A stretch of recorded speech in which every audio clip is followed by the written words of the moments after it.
Along the same lines, I think you all saw last night, I'm trying to speak up, not yell.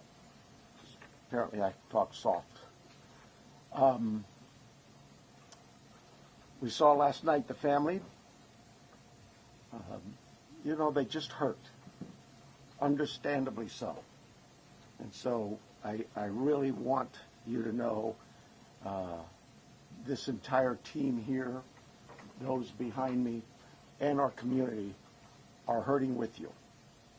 We really just want Mom back, okay? Right now, we believe Nancy is still out there.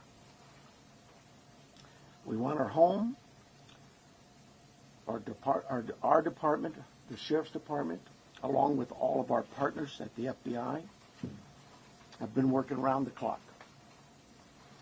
And we just want her home and find a way to get to the bottom of all of this, just as you do.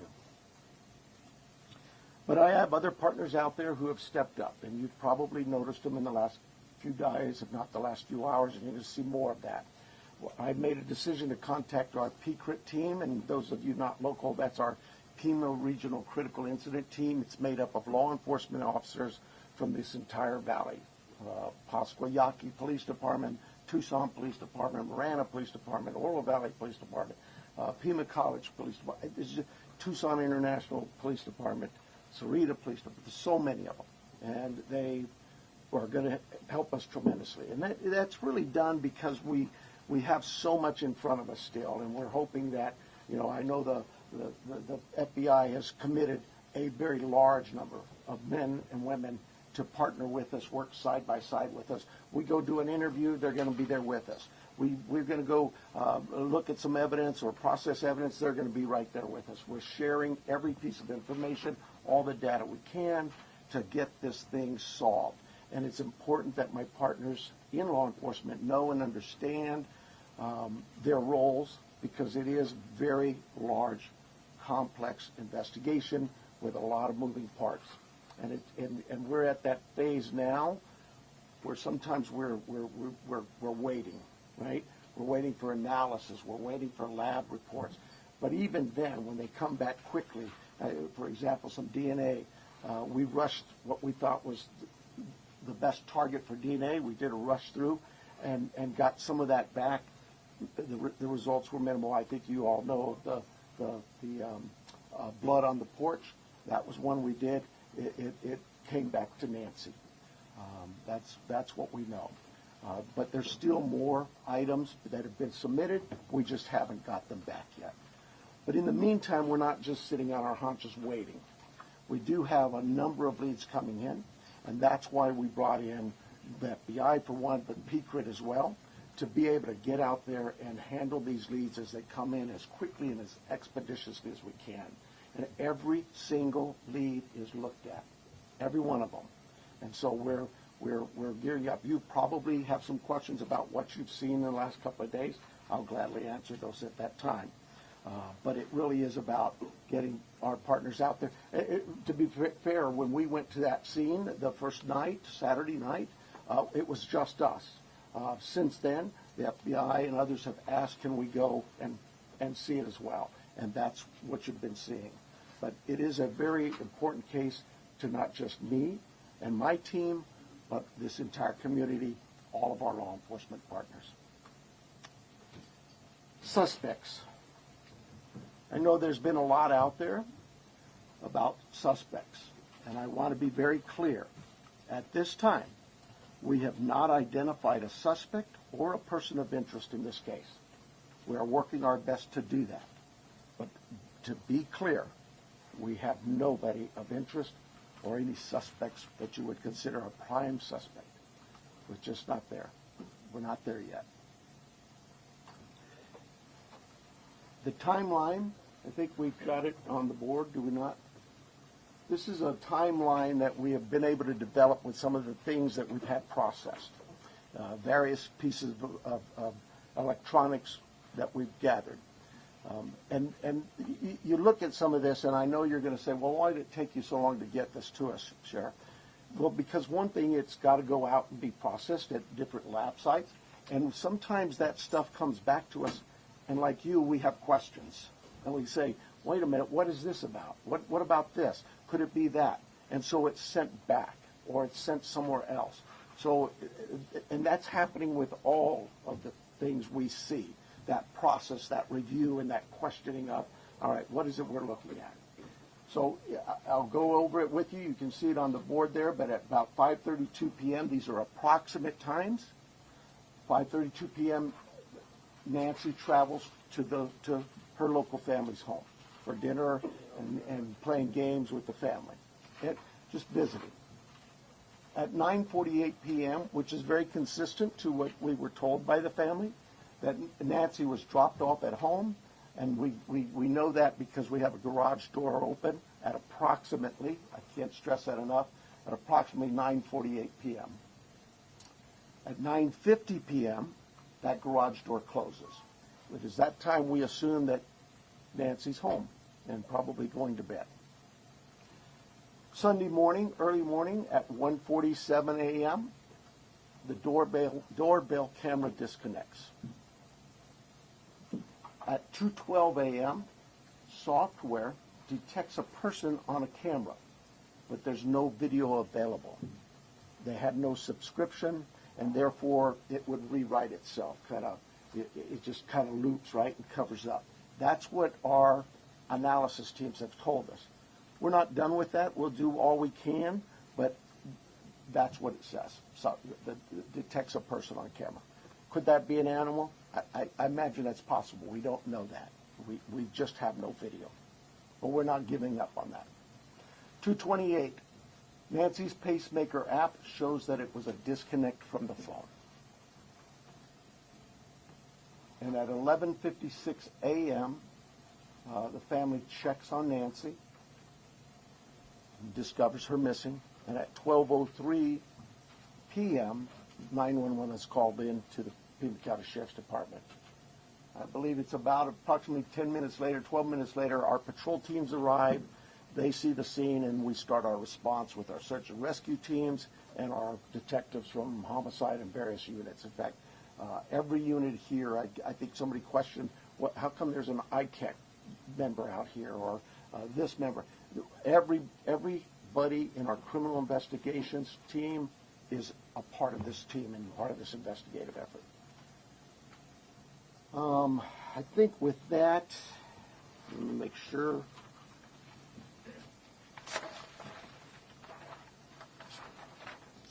Now, I want to clarify some things that I may have already done, but yeah, I've gone over with the blood at the front door, the doorbell camera.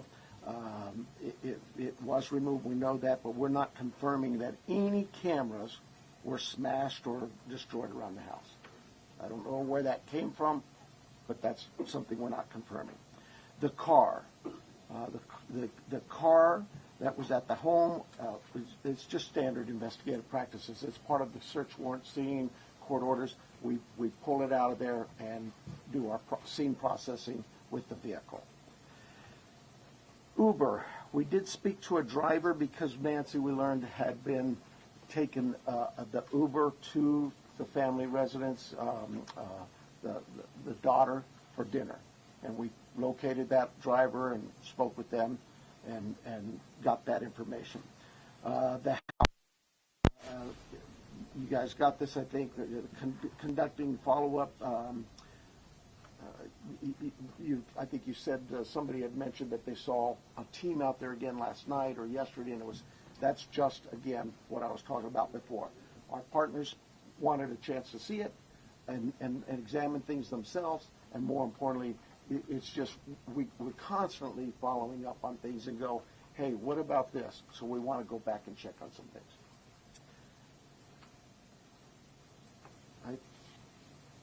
Oh, here's the other thing. Someone had mentioned there was forced entry. I have no clue where that comes from. We have been very consistent. We are not discussing that at all, whether it's forced entry or not forced entry. That is something we're just not discussing. So I don't know where anybody got that information. I think I am about done with my piece of this. I'm going to bring up here Heith, Janke, and I think you know John Edwards is the assistant agent in charge with the FBI here at the Tucson office. Heith Janke is the special agent in charge for the state of Arizona out of Phoenix, and he will come up and speak.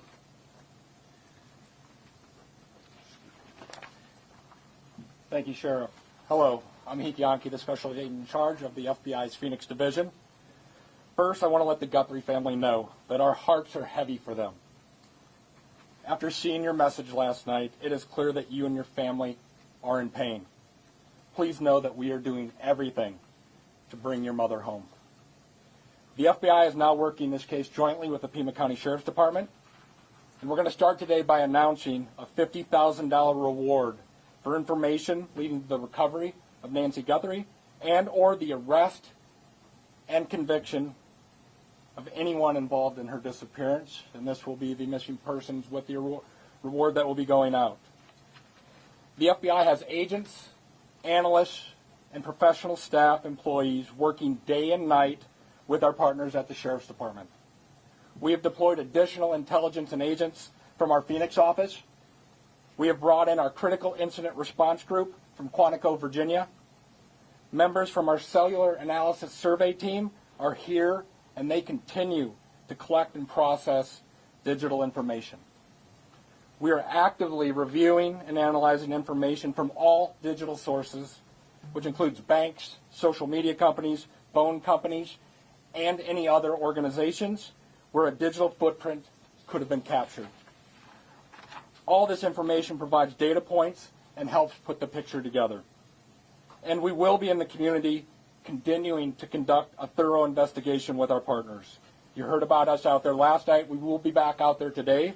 I would ask the media, give our investigators the space to do their jobs while they're out there. Next, regarding the ransom letter. We are aware of a ransom letter that was sent to the local media and then to national outlets. As with every lead, we are taking it seriously.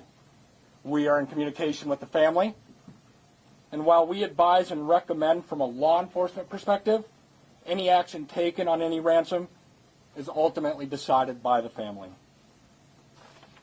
Thank you to those in the community that have called in tips.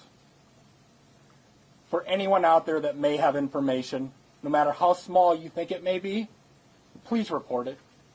You can do so by calling 1-800-CALL-FBI or online at tips.fbi.gov.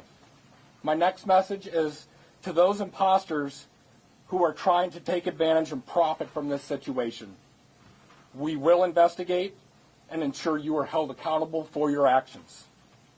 We have made one arrest related to an imposter ransom demand, and a complaint will be presented to a magistrate judge later today. You will get more on that from the FBI and our U.S. Attorney's Office here in Arizona when it becomes available. To anyone that may be involved, do the right thing. This is an 84-year-old grandma.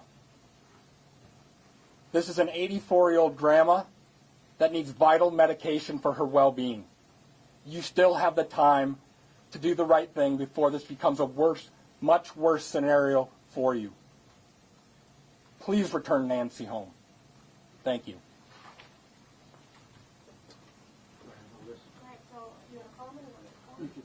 Okay, so the first person we're going to start with the list is going to be NBC National, Liz Price. Right here. Can you walk us through that timeline from when you believe, if you look at this here, from 147 to 228, what you think happened there, and what particular software would have detected somebody on camera? I don't. I know we know the software that was there, but I'm not. Sorry, I'm just not in the weeds. I know that. Think of your doorbell cameras. Somebody walks up. My wife's. If I walk up, she gets an alert, and it's usually something like that. A person's detected. So to understand the follow, one, does that mean that it was about a 45-minute span that the suspect or suspects would have been on the property? And then also, does this essentially mean that you cooperated with the tech companies and you can officially say that no surveillance video is available from your home? We know that the tech company that we sent that camera off to Yes, they've said they've run out of ways to recover any video. Next person's going to be ABC News, Aaron Katersky. Yeah, I'm sorry. Was what 45 minutes? Can we say it's about a 45-minute span that somebody would have been on the property then, from 147 to 228? Yeah, I think those times speak for themselves, and it is about, like I say, those are approximates. So yes. I'm sorry. Who was next? Did Aaron you say? Katersky, ABC News. Hi, Sheriff. Thanks very much. Is there information that you are purposefully withholding because of the active investigation that might be leading you in a particular direction? You know, this is no different than any criminal investigation that we conduct here. Law enforcement has conducted investigations since 1865 here in Pima County. We're always mindful of what it is that's in front of us and what we should release and can release. There's legal guidelines that guide us, but there's also strategy too. So, I'll leave that for you to determine. Now that you are having such an injection of manpower from the Pima critical incident team and the FBI, would you slow to bring that in at the outset? Should all of these resources been brought to bear sooner? I guess that, it's Monday morning quarterbacking. I do it all the time, so you have the opportunity to do it for me. I'll take that hit. CBS News, Jonathan Vigliotti. Sheriff, over here, has there been any proof of life, and has there been any sign of life? I'm going to, anything to deal with the ransom notes and that, I would defer to the FBI, but no, to my knowledge, we're still looking for Nancy. And for my follow-up question, if I can speak with the special agent, what was it about this apparent ransom note that now 3 days on, you first haven't been able to validate, and second, it warranted informing the Guthries of its existence? So the ransom note that was sent out there, obviously every lead in this case we are taking extremely serious. But not given, everyone is presented to the family. Why this one? Because this was the ransom that came in and it had facts associated with a deadline, with a monetary value they were asking for. So at that point... What were some of those facts, if you can, because there's been a lot of speculation, as you know, if you could set the record straight. Yeah, the ransom itself, one talked about an Apple Watch and one talked about a floodlight. We're not going to go into specifics. It's very important that we keep this investigation moving forward, and we don't want to put more facts out there that others then can use to try to profit from this. Who else would know about CNN an next, Apple Watch? Ed Lavandera. Hey, Agent, I want to follow up with you real quick on that. There have been, as far as we know, I think 3 ransom notes so far, 1 arrest. Are they all different? Do you think there's different authors behind all of them? Or So the one that went to the media is the one we are currently investigating and working on. The imposter that I talked about, where an arrest was made early this morning, that there will be more information. We believe there's no evidence to connect this to Nancy's case. It was someone that was trying to profit from it, a total imposter. and Sheriff, you started off the press conference by saying we believe that Nancy is still out there. Do you have reason to believe that she's still out there alive, or are you fearful of the worst case scenario here, that she won't be found alive? Well, I'm certainly fearful of that. I think we all are. But it is we operate from a position that until we know she's out there, she's alive, and we're going to continue thinking that way until we find her. Fox Digital, Mike Reese. Yeah, sir. Mike Reese from Fox Digital. Sheriff, you said you've identified no suspects. Have you ruled out anyone she was with on Saturday night? You know, we've talked to so many. I'm sure that my investigators have feelings about this one's clear or this one isn't. But no, I wouldn't say anybody's ruled out yet, because what if I rule you out and then later I learn something else? No. So my follow-up, you mentioned that you don't know where the recording of a forced entry came from. Do we know how whoever did this got into her house? That I would not discuss with you anyway. Fox News, Paul Morrow. Question for Agent Edwards, if I may. Agent Edwards, will Hero be submitting the DNA for investigative genealogical investigation relative to maybe hitting a relative, somebody if you walk? I would say the DNA aspect of this case is being handled by the Pima County Sheriff's Department right now. However, should we get to that point, yes, that would be an option for the FBI to assist. And a quick follow-up, does the ransom note that you're working establish any communication protocols in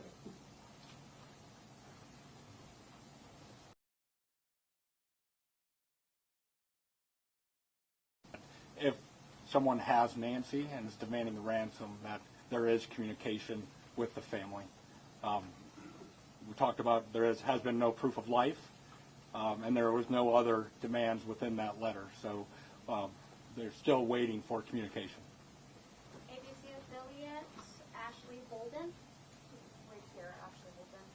When you say the doorbell camera was disconnected, do you believe that that camera was taken? We do not have it in our possession. We've not located it. And then a follow-up. I know that we've been hearing a lot about ransom notes. We were also hearing in that video that was put out by the Guthrie siblings, and I don't know if this is a question for the FBI or yourself, but the challenges of seeing an image and knowing that it's real. Could one of you address that? Has the family received correspondence, any images, videos? So we're not going to go into facts regarding this part of the investigation. I think part of that message was with AI these days, you can make videos that appear to be very real.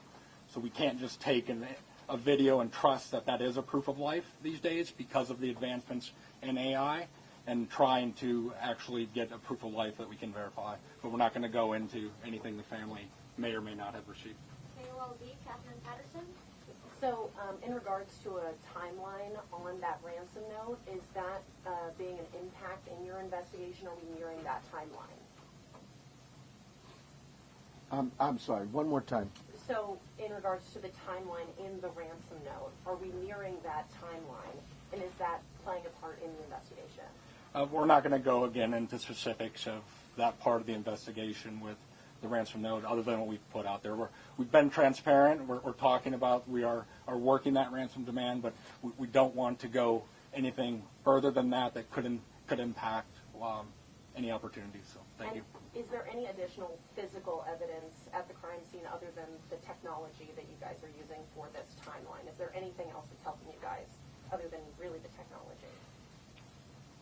Well, I think I said on day one is that it's technology that's going to really help us solve this case. But no, I mean, you know, we did do a process of that scene for biological evidence, so we're still hopeful that maybe something will show up there as well.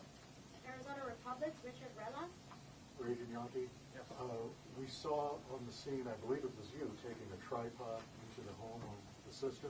How involved was the FBI, if at all, in creating the video? Any advice for the family on what to send? I would say we use our expertise and provide consultation and advice anytime a family would ask for our advice on a kidnapping.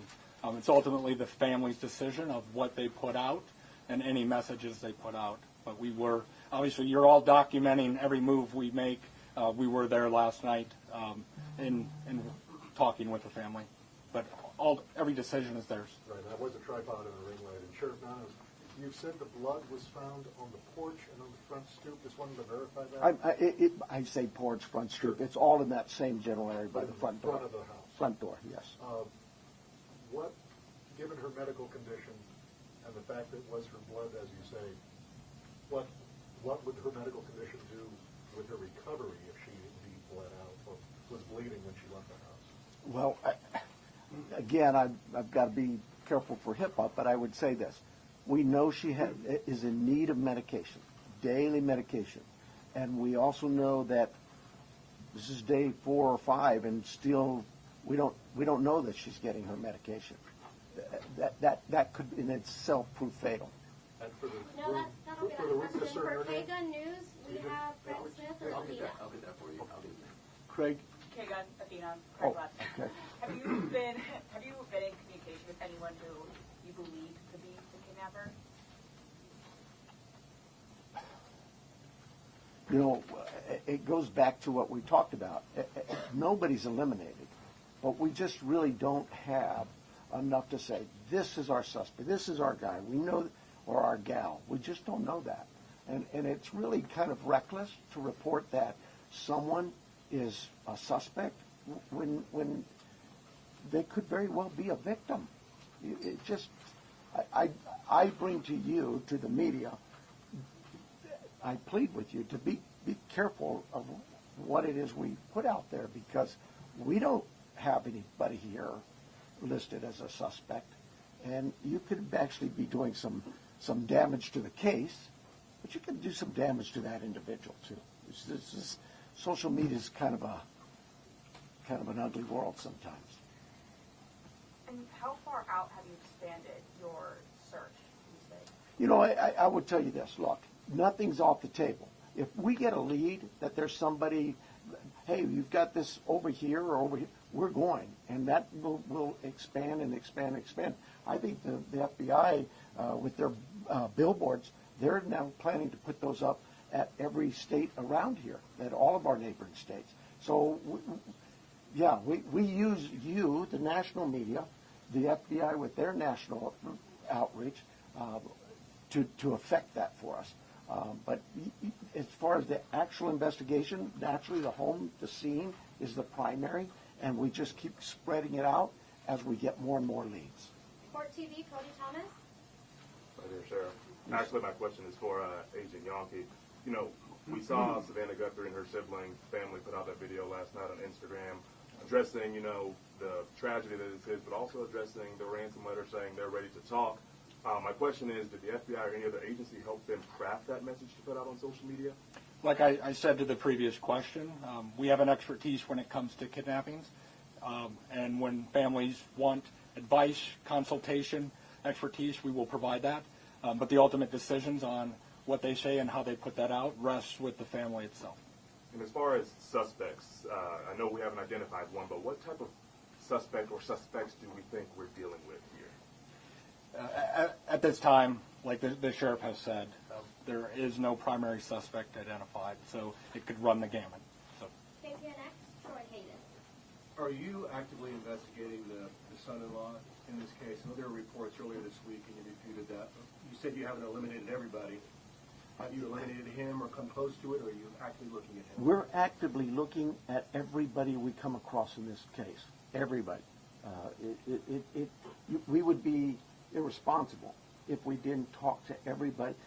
The Uber driver, the gardener, the pool person, whoever, everybody. It's so cliche, but everybody's still a suspect in our eyes. That's just how we look at things and think as cops. Does that mean we have a prime suspect? No, and the family's been very cooperative.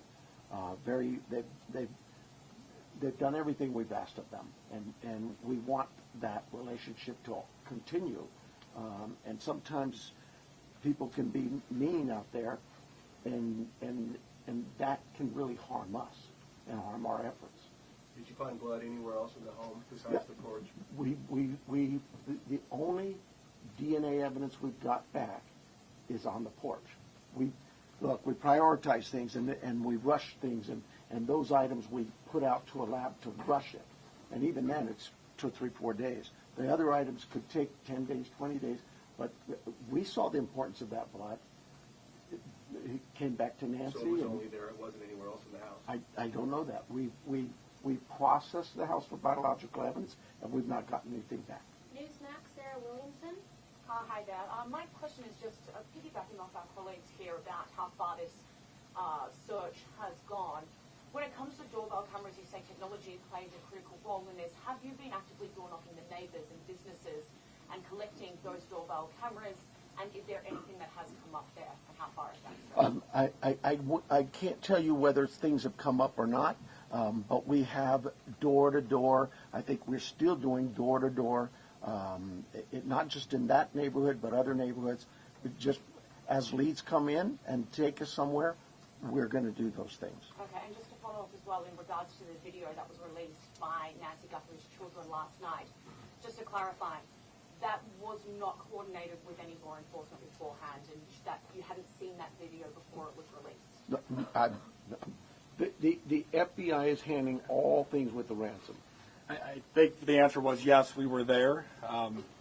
The media was there. We can help coordinate, provide that consultation, but that is the family's decision of what they film and what they put out. Fox 10, Justin. Agent Janke, this one's for you. Following up on that video that was released yesterday, you said, ultimately any further action is decided on by the family. Since then, have they expressed any more interest in more efforts to try and get in contact? Who is behind the ransom letter? And do you have a crisis or any sort of hostage negotiator with your team for that type of situation if it moves forward? So the two parts of that question I think it's pretty clear. The family wants to be contacted. They know time is of the essence, and if those that may have Nancy are watching this, the family is ready to talk, get proof of life, because there has been no contact after that ransom note went to the media. For your second question, yes, we have crisis negotiators. That is part of our team here locally, along with the personnel we brought in from Quantico, and they will be part of it. But we're not going to go beyond that of any specifics. Sheriff Nanos, taking down the crime scene perimeter after Monday's investigation and really opening access to that property to everyone else, was that something you would do differently looking back, knowing that federal authorities also conducted a search yesterday? Would you have kept that perimeter up, knowing that? Monday morning quarterback, I probably would have, but I'll say this. We processed the scene. We got what we thought was complete. My team did that. I have to have all the faith and trust in their abilities and their skills, and I think they went through that pretty well. But because another agency now steps in and wants to assist, we're just like with you, we're an open book. Absolutely. How can we help? One of the things people don't see, I heard your question about, and we left and then others can walk up. When we process a scene and we're done, we return that scene to in this case, the homeowners, the family. And we don't just go march back in there. We call the family again and get permissions to go back to the home. So, yeah, there's, again, Monday morning quarterback, absolutely. I probably could have held off on that. We knew that the FBI, we've worked with them before in a lot of cases, and we felt like they could be of help in this with particularly the forensic analysis we use in a number of things. But at the start of this thing, we weren't sure what we had, and as the day progressed, we realized that there could be more to this, and we started in that. Remember, it was a search and rescue mission the first few hours, and we transitioned that over to a criminal investigation.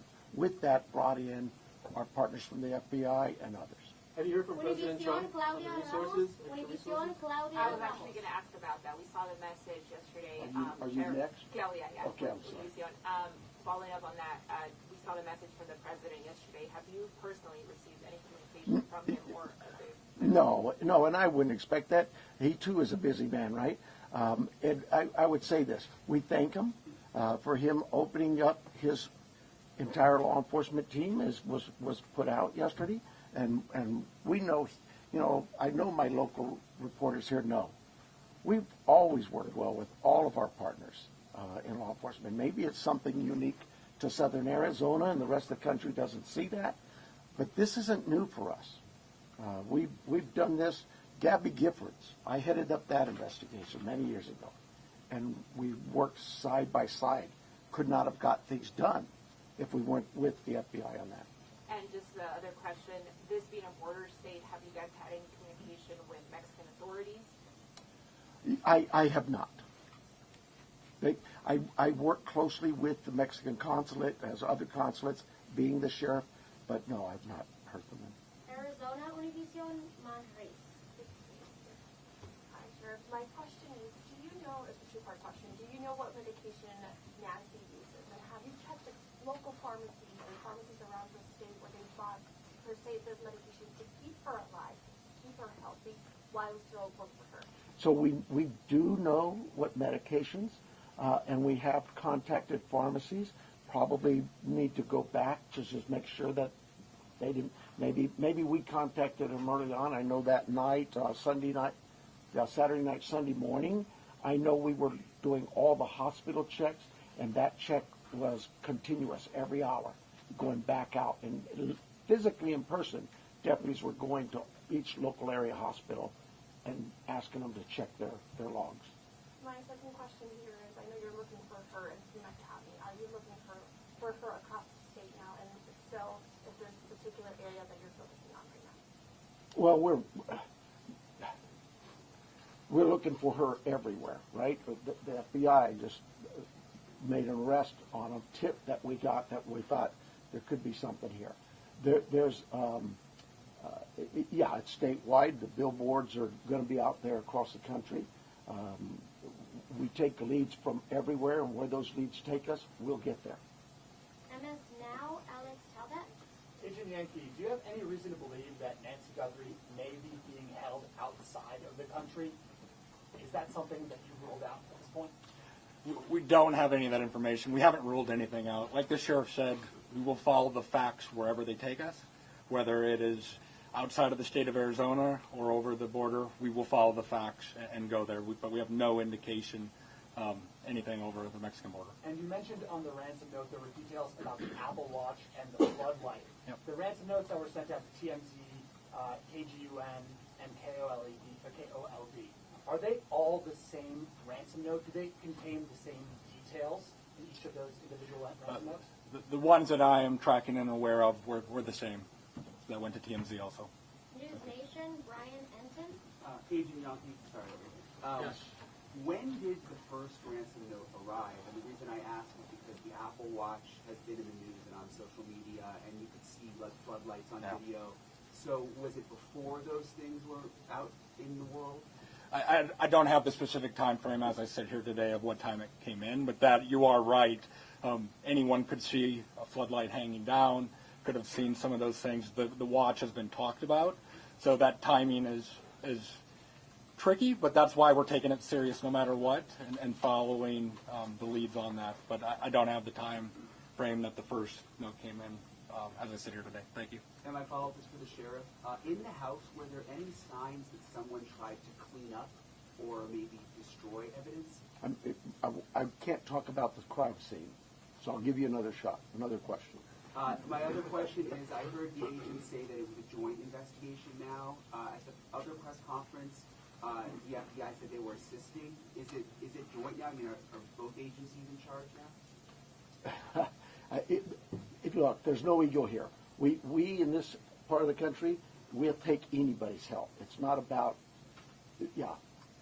who's in charge. From day one, when we contacted the FBI, they were that gracious to say, whatever you need. And so that's really it. And they're great partners, just as my other local law enforcement brethren. I didn't even have to ask. That's what's really amazing. I haven't had to call anybody. They've called me. Sheriff, what do you need? Arizona's family, Brianna Whitney. Hey, Sheriff. I know you had the crime scene process. You said you went back out there. Your partners wanted to see it. But you guys were actively taking out evidence yesterday. Was there something you missed the first time, or did you get a new piece of information that led you to believe you needed to go back out and take more than you had that first day? I know that we get information that will come, and this is just any crime scene that we're looking at. We may go out to a crime scene and think we've got it all, go analyze the evidence, and something comes back and says, hey, did you check this? We're not going to just say, oops, and not go. Absolutely. In this instance, it really was the FBI just wanted to go, hey, can we take a look at it? Are you worried about that being contaminated at all because there is people in that? I'll let the courts worry about that. We will certainly be open to the courts of anything that's been removed from that house, and we follow the rules of laws. We get court orders and go back and reapply for another warrant if need be. All of those things we're very careful of. Arizona Public Media, Lynn Boyd. Lynn Boyd over here. In that news release yesterday, there was a report of a trespasser. Has the Guthrie family dealt with any incidents, threats, whether it's trespassing, social media threats, anything of that nature? I am not aware of any of that. I know that we, as with any case, again, we would look at all of the background of calls to those families or their residence and see if there's anything there, or even in that neighborhood. Those things have been looked at. I don't know of anything that was reported in even the last 30 days or 60 days. Nobody's come to me and said, hey, next door you had a burglary. Follow up for the neighborhood where Nancy's home is. Can you give any more details on that trespassing incident? I don't have them. Telemundo, Jesus Gonzalez. It's for the FBI. I just have a question. Can we confirm if the FBI director is coming for the investigation? Yes, Director Patel is being briefed several times a day on this investigation back in D.C. He does have a trip scheduled to Tucson that was pre-scheduled before this, but he is receiving consistent and constant updates from our team here. He's coming today? He is not coming today. And before you go to the next one, I know you may have had a follow-up question, but I think I overstepped you. So if you wanted to ask, I'll give you that opportunity. Thank you, I really appreciate that. Thank you, sir. Absolutely. Thank you. At what point do you deem the ransom note not credible if there is no communication that follows up since you received it? Like, what's that timeline where you say, no proof of life, there's no more, this isn't credible? I think we start to look at what the deadlines were in the note. First, I think, was 5 o'clock today, and then it had a second deadline after that. So we are continuing. In a normal kidnapping case, there would be contact by now, trying to discuss that. But those are the time frames we are looking at as we move forward. Are you able to say that second deadline that was given? I don't have that with me right now. So. Thank you. Sorry about that. Entertainment Tonight, Jenny Directo. Yes, my question actually is for Agent Janke. There was a report that said the ransom came from an email that the FBI was actually looking into that IP address. Any updates on that? Nothing that I can release. Thank you. And then also, there's also conflicting reports about who was the last person to actually see Nancy and drive her home. We know she took an Uber to Annie's house, but can you confirm whether it was Annie or her son-in-law, Tommaso, who took her home that night? I think the timeline that the sheriff provided was a family member, but just family. We're going to go with family. Record TV, Vandry Sierra. Sir, we are sport nationals, so we're not familiar with the area, so we think that is a remote area. So my question is, why is it so hard to track a car or something suspicious that have passed through the area at that time? How difficult it is? Because probably cameras around or something. Yeah, you're talking about the challenges we face in some of being in a rural area like this. Those are challenges we face all the time. We'd love it to have all the cameras in what we would consider a more urban nature type area. But once you get out into the community, that's not the only part of Tucson that is that way. And we just find ways to overcome those challenges. We don't just disregard it. We still look at ways to find, for example, ring cameras that might catch just a piece of something. Goes by, it doesn't catch the whole car. Those kinds of things. We don't give up. We still go out. But not at least a car that came out at night? I Far can't. away, like miles from the house. We have cameras all over, and those things are being reviewed. Arizona Republic, Richard Rilla. I'm a different person. Let's pretend. Did he get two? It's the second one. Was that you? Oh, sorry. No. All right. Thank you guys for keeping us honest. No, you already asked your question, so we're going to go to the New York Times with Reese. And I apologize for getting your name wrong here, Reese. Thibault? No, you're close. Thibault. Hi, Sharon. Hi. The 212, the camera that detected movement at 212, was that a different camera than the one that was disconnected at 147, and where was it pointed? We don't know that. We don't know which camera that was.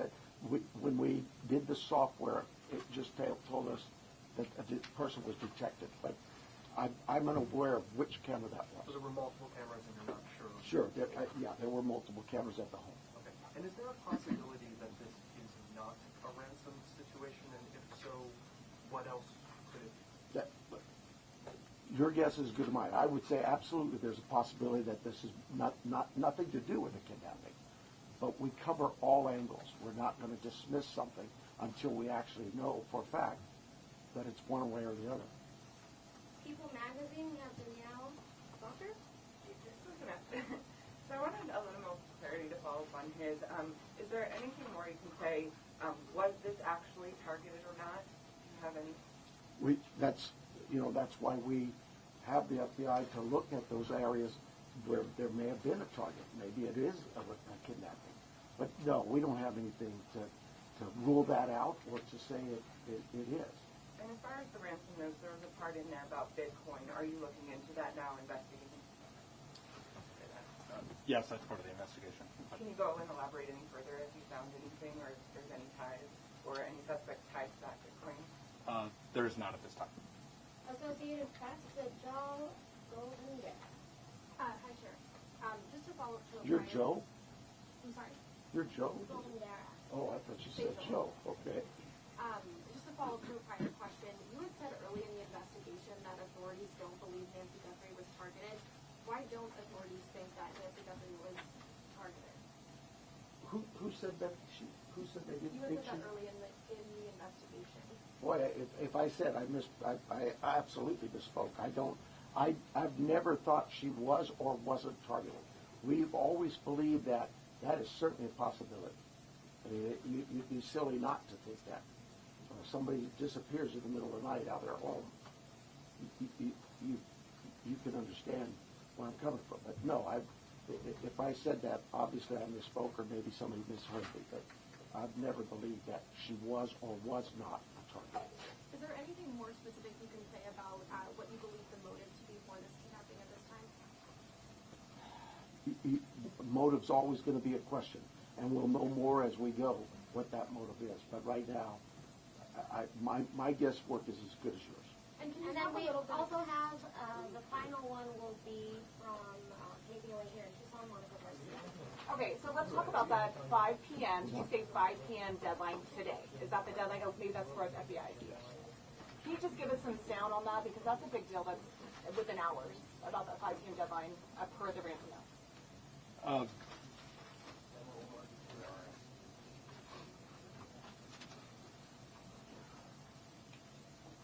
And then what's supposed to happen after that? So the ransom note that was distributed to the media did make a demand for 5 p.m. today. And if a transfer wasn't made, then I think a second demand was for next Monday. We're not going to go beyond that, but that was the ransom note the media received. Did it indicate what would happen if they didn't meet that ransom? We're not going to go into those specifics. Thank you. 5 p.m. Eastern? I'm sorry. I know it's not. Arizona? It's 5 p.m. I don't. It's 5 p.m. And then, sorry about that. Inside Edition, Jim Murray. Special Agent Janke, given the fact that the FBI participated in the creation of this family video, does that suggest your belief that the author or authors of that ransom note, in fact, have Nancy Guthrie? Again, we're taking the ransom note serious, and we are following that part of the investigation. And does the fact that there is a ransom note suggest to you that Nancy Guthrie was taken specifically because she's Savannah's mom? There's nothing to indicate that. Thank you guys so much for all of your questions. Thank you. The sheriff does have just one more note about what happens next year, or what doesn't happen next. Well, it's what happens for us is we're going to continue working. For you, though, I hope this worked out well for you. But right now, I have no plans to schedule any further press conferences unless we have some real evidence or something to bring up to you. It's pretty pointless to just keep hounding the same things over and over. And as Special Agent in Charge, Janke said, please give us some space, and that's not just physical space. Give us some space, give my team some time, because these things do take time, and they are difficult. And everybody out there is really working hard. And mistakes are going to be made, and if I made them, mea culpa. It won't be the first mistake I've ever made. But more important than me is we want Nancy back. That's the key. Okay? So thank you very much, and thank you for your concern in this.